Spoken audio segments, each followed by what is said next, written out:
Seperti apakah orang yang celaka dalam sholatnya? Berikut ini ulasan selengkapnya. Sholat merupakan tiang agama dan itu artinya jika tidak dikerjakan maka akan roboh bangunan lainnya.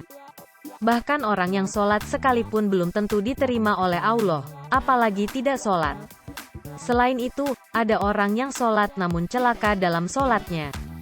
Di dalam Al-Quran Allah Subhanahu wa Ta'ala menyebutkan, orang yang lalai dari sholatnya adalah orang yang celaka.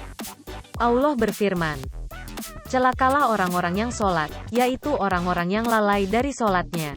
Quran Surat Al-Ma'un ayat 4-5. Lantas, siapakah mereka yang lalai dari sholatnya sehingga Allah menyebutnya celaka? Berikut ini ulasan selengkapnya mengenai orang yang celaka dalam sholatnya dilansir melalui kanal YouTube Nasihat Muslim. Yang pertama, orang yang menunda-nunda dalam mengerjakan sholat. Nabi Shallallahu Alaihi Wasallam menyebut orang yang suka menunda waktu sholat bahkan menunda hingga mendekati akhir waktu sholat adalah sholatnya orang munafik. Rasulullah Shallallahu Alaihi Wasallam bersabda, itulah sholatnya orang munafik, duduk santai sambil melihat matahari, hingga ketika matahari telah berada di antara dua tanduk setan. Menjelang terbenam, dia baru mulai sholat, 4 rakaat dengan cepat. Dia tidak mengingat Allah dalam sholatnya kecuali sedikit. Hadis riwayat Muslim dan Ahmad. Waktu yang terbaik dalam mengerjakan sholat adalah di awal waktu sebagaimana sabda Nabi Shallallahu Alaihi Wasallam. Rasulullah pernah ditanya, amalan apakah yang paling afdol? Beliau menjawab, sholat di awal waktunya. Hadis riwayat Abu Daud.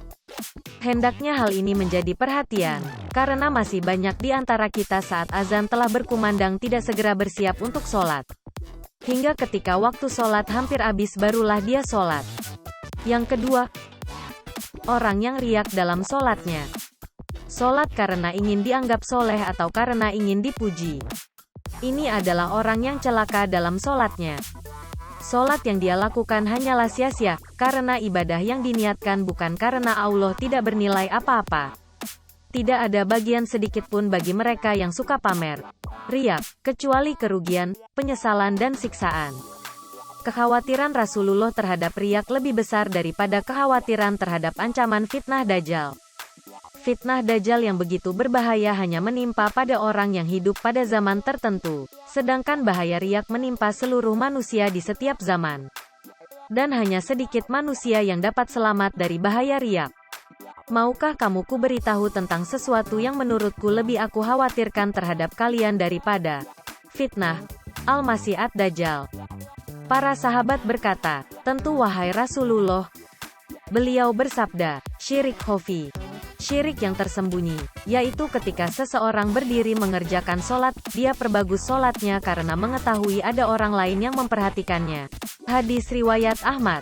Yang ketiga, orang yang tidak tumakninah, sehingga menyebabkan sholatnya batal. Ini adalah orang yang sholat hanya sekedar melakukan gerakan sholat. Tumakninah adalah tenang sejenak setelah semua anggota badan berada pada posisi sempurna ketika melakukan suatu gerakan rukun sholat. Misal, tumakninah ketika sujud berarti tenang sejenak setelah sujud sempurna, demikian pula dengan gerakan yang lain. Tumakninah dalam setiap gerakan rukun sholat merupakan bagian penting dalam sholat yang wajib dilakukan. Jika tidak tumakninah maka sholatnya tidak sah. Abu Hurairah radhiyallahu anhu menceritakan, ada seseorang yang masuk masjid dan sholat 2 rakaat. Seusai sholat Nabi Shallallahu Alaihi Wasallam menyuruhnya untuk mengulangi sholatnya. Beliau bersabda, ulangilah sholatmu karena sholatmu batal. Orang ini mengulangi sholatnya namun Nabi tetap menyuruhnya untuk mengulangi sholatnya. Ini terjadi sampai 3 kali, hingga dia putus asa dan mengatakan, demi yang mengutusmu membawa kebenaran, aku tidak bisa melakukan sholat sebaik dari itu maka ajarilah aku. Kemudian Nabi mengajarkan cara sholat yang benar. Jika engkau mulai sholat maka bertakbirlah. Kemudian bacalah ayat Al-Quran yang mudah bagimu. Lalu rukuklah dan sertai tumakninah ketika rukuk.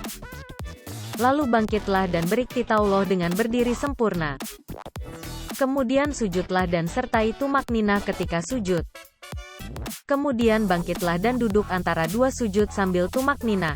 Kemudian sujud kembali disertai tumakninah. Lakukan seperti itu dalam setiap solatmu.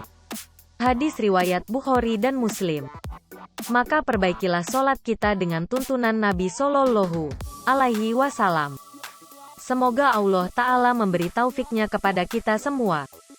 Demikianlah penjelasan mengenai orang yang celaka dalam solatnya sebagaimana yang disampaikan di atas. Hai pemirsa Sri Popo TV, jangan lupa komen, like, dan subscribe, serta tonton terus berita-berita terupdate lainnya ya.